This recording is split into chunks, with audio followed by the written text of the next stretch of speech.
first glance, this is a photograph of smiling, seemingly happy kids.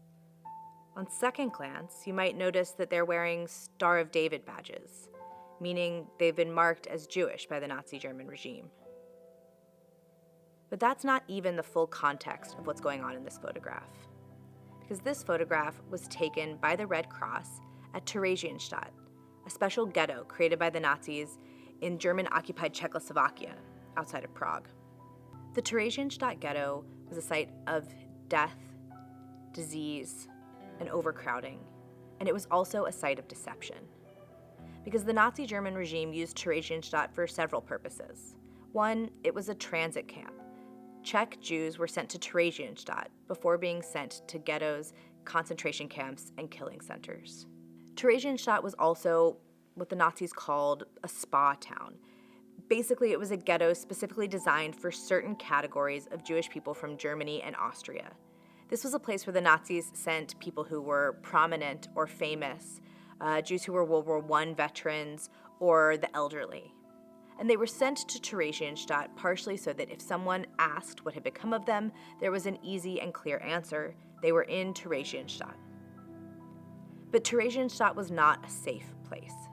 About 33,000 people died in the ghetto from starvation, disease, and arbitrary violence. In fall 1943, a small number of Danish Jews had been sent from Denmark to Theresienstadt. They were among the small number that the Germans had managed to capture in a deportation operation in German-occupied Denmark. The majority of Danish Jews had been rescued by their fellow Danish citizens and the Danish resistance and taken to Sweden. The Danish government indicated to the Nazis that they were very invested in the fate of their Danish citizens. They wanted to know what was happening to them, and they wanted to be able to check on them. So the Nazis sent the Danish Jews to Theresienstadt. The boy in the front of this image is one of those Danish Jews.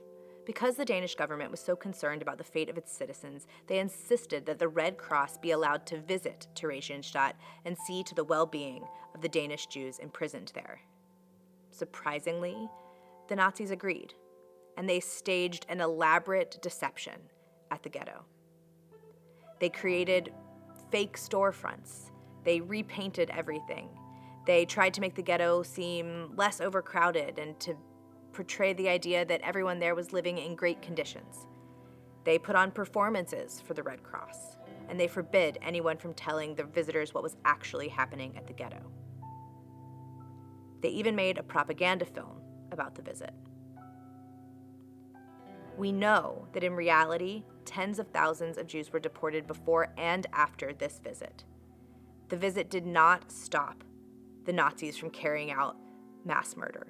It was a temporary act of deception designed to fool the international community.